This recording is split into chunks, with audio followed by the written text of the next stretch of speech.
Welcome to the fourth class of college writing. This class and the next would be relatively light in terms of lecture space, just so you can get enough time to work on your revisions, given that within the context of the college writing program, this is the first essay on which you're going to do two extensive drafts.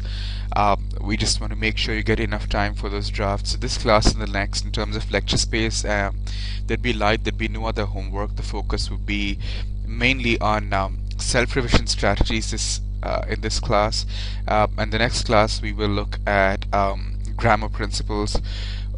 You would all have gotten your teacher and peer response by now, so use those in conjunction with these self-revision strategies to really polish your paper by our next class, which is on the 19th of June.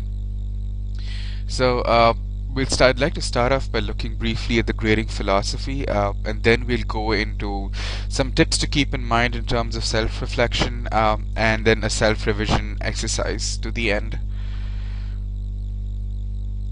I'd like to start off by saying I'm a relatively light grader.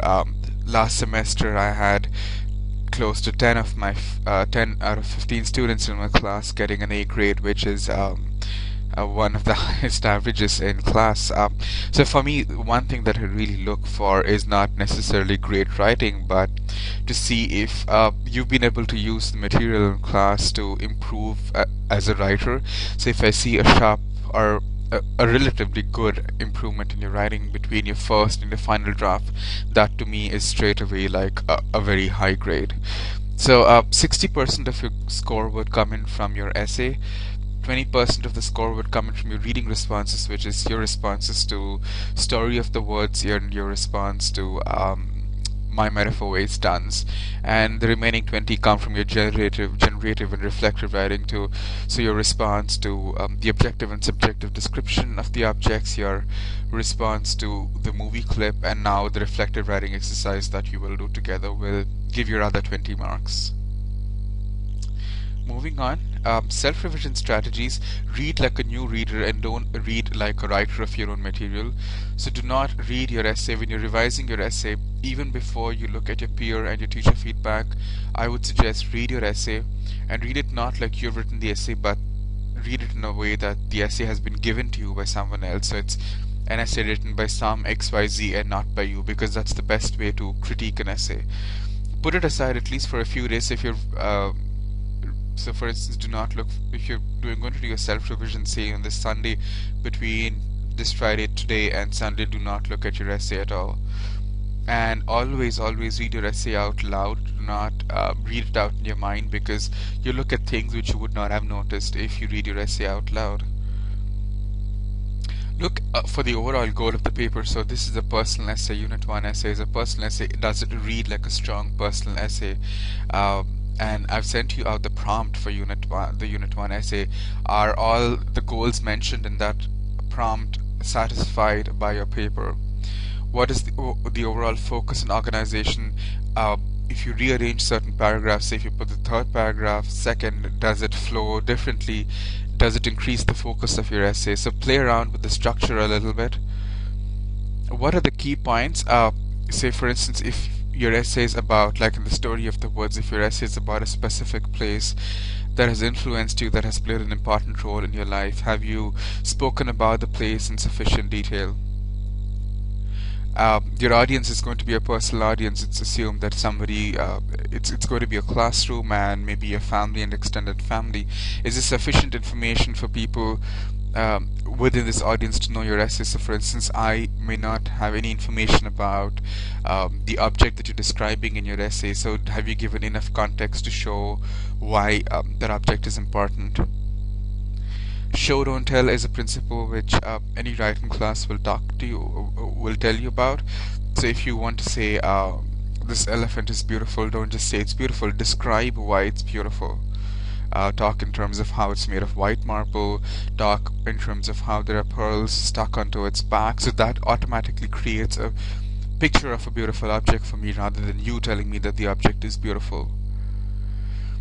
The most important thing I'll be looking for in terms of style is how specific are the details and what is the transition from one paragraph to the next.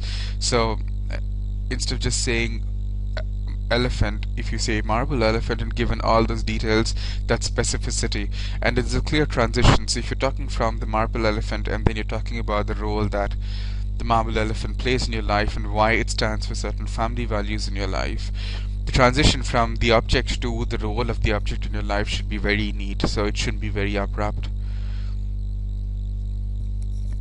One of the great, and this I can tell you about any class, any composition class, one of the great pleasures of reading an essay written as part of the college composition course is to see a unique analysis where two completely unrelated details are brought together. So this is where you're going beyond the surface. So for instance, if I connect my marble elephant to a story which my grandmother told me when we were walking in a park, on the surface they don't seem necessarily connected, but if I can draw a connection and still keep both the images active in the reader's mind, the marble elephant and a walk with my grandmother in the park, then to me that is strong analysis that's also very visual, so the reader can actually see and understand the analysis. Introduction, conclusion, it's always important to create a strong image or a strong message or have something very powerful, because in the introduction you hook the reader, and when you're leaving the reader leaving on the note of a strong image or a strong thought, make sure that your essay is in their mind for a long while after they've finished reading your essay. So make sure that there is a strong image or message in both introduction and conclusion. So these are the overall the goals that you need to check for. I would literally say that the first class, make a checklist, write all these points down, make a checklist, and when you're reading your essay, make sure that these points are addressed. By the time you reach a Unit 2, Unit 3 essay, you will see that these are things that are so internalized that you would automatically check for them. In fact, you would automatically put them in your essay when you're writing them when you're writing your essay, the first draft of your essay. So because the knowledge becomes very internal. But for the Unit 1 essay, I would suggest writing these points down on a piece of paper and then actually checking them off like a checklist when you're revising your essay. This would be this reflective writing exercise. So this is part of your self-reflection. Like I said in the first class, there will be 3 stages of 3 drafts. Three stages of revision. There would be the self-reflection, peer response, and teacher response. So you receive your peer and teacher response, and this is how you would do your self-reflection. Write a letter to yourself about the essay and write a letter to your essay. So you literally say, "Dear essay," and tell the essay what you like about it, what you want to change about it, and what will be the sources of your change. Will it be your peer revision? Is it the self-revision checklist that we previously saw? Is it teacher response?